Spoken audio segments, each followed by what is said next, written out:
कितने देश के बड़े बड़े नेता अपनी बेटी और अपनी बहन और अपनी बहू को इस अंधेरी रात में सड़कों पर बैठाएंगे। है दलित समाज की है, बोलेंगे भी, अत्याचार भी करेंगे, चरित्र का हनन भी करेंगे, सब कुछ करेंगे, क्योंकि हजार वर्षों से करते आए हैं, करते ही रहेंगे। ये सिलसिला अब रुकना चाहिए। हाँ, बहन जी से यही कहेंगे कि आपके बच्चे हैं, अगर आप एक बारी आ जाओ ये सड़क पे हमारे साथ, जबकि आप हमेशा रहते हो, ऐसी बात नहीं, आप तब भी सड़क पे थे।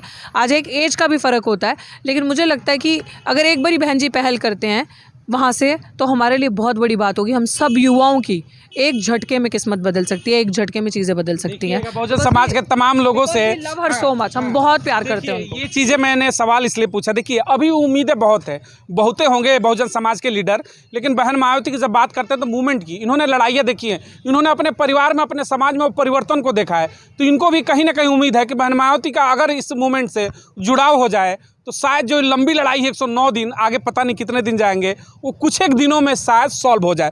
डॉक्टर रितु का जब भी हम लोग यहाँ पर इंटरव्यू करते हैं, एक चीज़ निकल कर आता है, बहुजन समाज की खबरों को लेकर जिस तरीके से हम लगातार कवरेज जारी रखते हैं अपनी, हमने बहन मायावती, जब उनको आप पढ़ेंगे 1976 1976, मात्र 26 साल का उम्र, और मान्यवर कांसीराम के मूवमेंट से जुड़ जाती हैं। यही उम्र मान के चलिए 2-4 साल आगे पीछे का उम्र का जो भी फासला हो, इनकी तरह ही निडर होकर के उस समय की सरकारों को, जिस समय दलित समाज सड़कों पर निकल नहीं पाता था, सामने की बराबर की चौकी और कुर्सी पर बैठने की हैसियत नहीं होती थी, नीचे बैठाया जाता था, वोटिंग बूथ, पोलिंग बूथ पर जाने से पहले रोक दिया जाता था, उस समय बहन मायावती ने हमें उस दलित समाज को जगाने के लिए एक मूवमेंट चलाया, डरी नहीं। हालांकि उनके ऊपर तमाम ऐसे हमले हुए, गेस्ट हाउस कांड हुए, तमाम उनको धमकियां मिली, और जब आज डॉक्टर रितु को देखते हैं तो मुझे पैरेलल लगता है, सिमिलरिटी मिलती है कि एक वो दलित समाज की बेटी थी जिसने लड़ाई लड़ी, एक बहुजनों को समाज में हक दिलाया। आज डॉक्टर रितु भी उसी तंज पर लड़ाई लड़ रही हैं।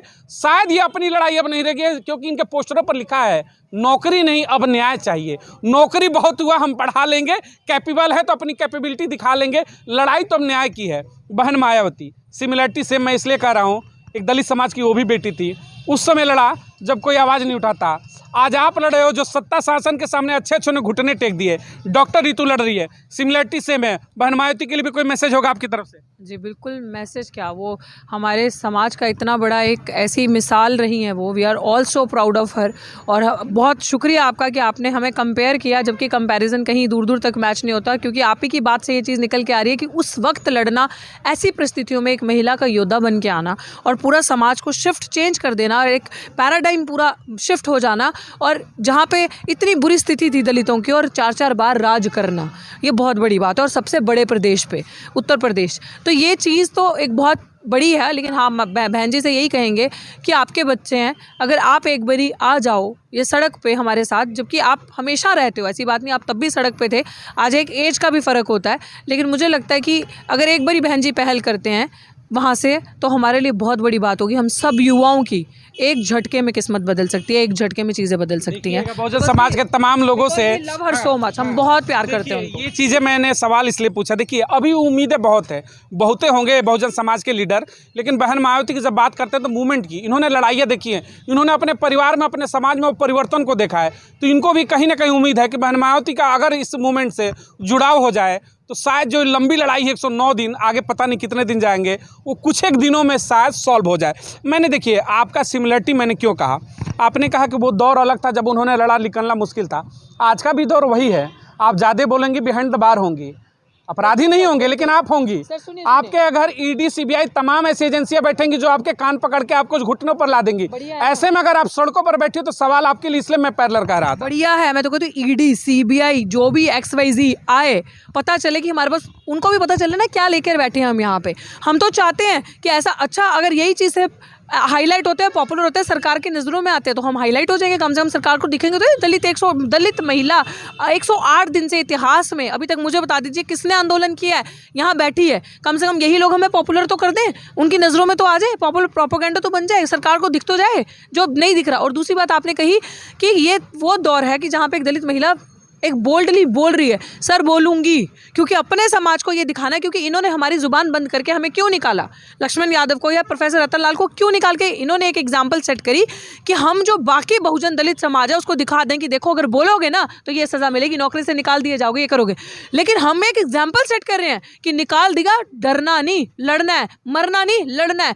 इनकी आंखों में आंखें डाल के बात करनी है, क्योंकि तुम सच्चे हो, तुम्हारे पास कोई छल कपट, कोई बुराई, कोई ऐसी चीज़ नहीं है जिससे ये लोग तुम्हें दबा सकें, डरा सकें। इसीलिए उस बोल्ड, उस जो ईमानदारी है उसको लेके हम सड़क पे बैठे हैं, दिखाने के लिए अपने समाज को कि डरना नहीं है, मुंह बंद नहीं करना, ये डराएंगे लेकिन तुम्हें पीछे नहीं हटना, इनका सामना करना, लड़ेंगे। डॉक्टर रितु ने एक बड़ा बढ़िया चीज़ कहा कि लोग कहते हैं, अभी तो बहुत चीज़ कहेंगे, सुनने को तैयार रहिएगा, अभी तो चारित्रिक हनन तक भी ये समाज वैसा है। मैं बता दूं, जब हर चीज़ से हम हार जाते हैं तो स्त्रियों का सबसे बिग पॉइंट कहते हैं ना, उस कमजोर नक्श, उसका चरित्र का हनन कर दो, तमाम चीज़ें झेलनी होंगी, खैर उससे डरते नहीं हैं। सबसे बड़ा सवाल, इन्होंने एक चीज़ कहा कि बहुत लोग कह रहे हैं कि पॉपुलैरिटी के लिए तमाम चीज़ें हो रही हैं, बेशक हो रही हैं।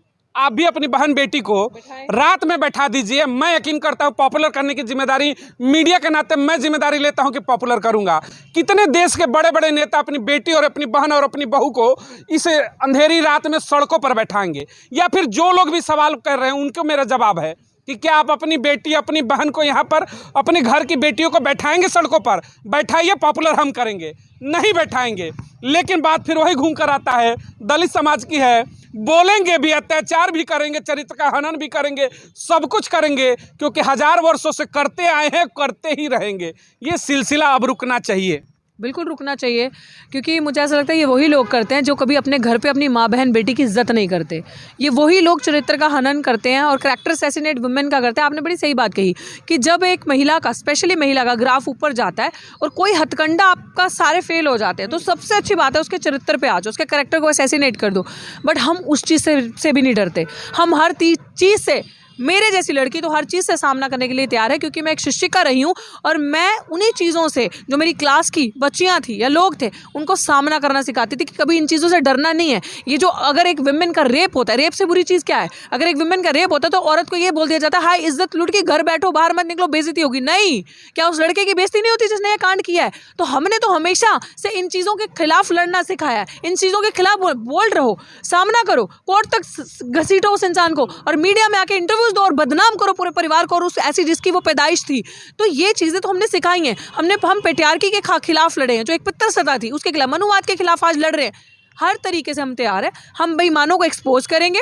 आप जैसे सोशल मीडिया का जब तक हमारे साथ बना रहेगा तब तक हमारी सच की आवाज़ लोगों तक पहुंचती रहेगी, क्योंकि 2 ही मीडिया है इस देश में, एक social media which is main गोदी मीडिया, दूसरा सोशल मीडिया जो आप लोग हो, हमारी ताकत, हमारी स्ट्रेंथ हो वाकई में, कि ये अगर आप लोग नहीं होते तो हमारी आवाज़ हमारे समाज तक भी नहीं जाती, जिस तरीके से उन्होंने पूरी स्ट्रैटेजी प्लान करके हमारा बहिष्कार किया हर जगह से। चलिए, बहुत बहुत धन्यवाद मैं डॉक्टर रितु को देना चाहूँगा। 109 दिनों की लंबी लड़ाई के बाद भी आज इनके आवाज़ों में जो बुलंदी है शायद पहले दिन से भी ज़्यादा है, ये एक बड़ी चीज़ है। और साथ ही साथ इन चीज़ों को, तमाम मैं मुद्दों को ख़त्म करने से एक और कहना चाहूँगा, तमाम जो समाज के लोग हैं जिनके तक ये वीडियो पहुँचती है, कम से कम ऐसी महिलाओं के लिए आप ज़रूर मदद करें, क्योंकि कल को जब ये घटना हो सकता है कि आपके परिवार के साथ घटित हो, तो आप शायद सक्षम नहीं है कि दिल्ली जैसे जगहों पर आप प्रदर्शन कर सके। तो एक माइलस्टोन सेट होना चाहिए कि भाई अब नौकरी नहीं, न्याय चाहिए, और न्याय तो लेकर ही रहेंगे। लंबी लड़ाई हम मदद ऐसी महिलाओं को जरूर करें जो दलित समाज से आती है, चैलेंज करती है सत्ता शासन को, जो अपने सत्ता के मद में चूर है, लेकिन फिर भी आँख से आँख मिलाकर कहती है कि हम तो न्याय लेकर के रहेंगे, क्योंकि संविधान अभी जिंदा है। तो आप भी जहाँ हैं, संविधान के दरवाजे को नॉक नॉक जरूर करिए। संविधान जिंदा है, और जब तक बाबा साहब अम्बेडकर का संविधान जिंदा है, तमाम सत्ताएं आएंगी जाएंगी, लेकिन आपके हक को कोई छीन नहीं सकता, बशर्ते कि आपको भी अपना हक जानना पड़ेगा। 24 का चुनाव है, दरवाजे पर फिर से आएंगे ये बहरूपिये, सावधान रहिएगा। और बेटी के एक सवाल जरूर पूछिएगा कि उसके दरवाजे गए थे क्या, तब मेरे दरवाजे फिर आप वोट मांगने आइएगा। अपनी प्रतिक्रिया व्यक्त करिएगा। डॉक्टर रितु, बेहतर न्याय क्या होगा। बहुत बहुत धन्यवाद। जय हिंद, जय भारत।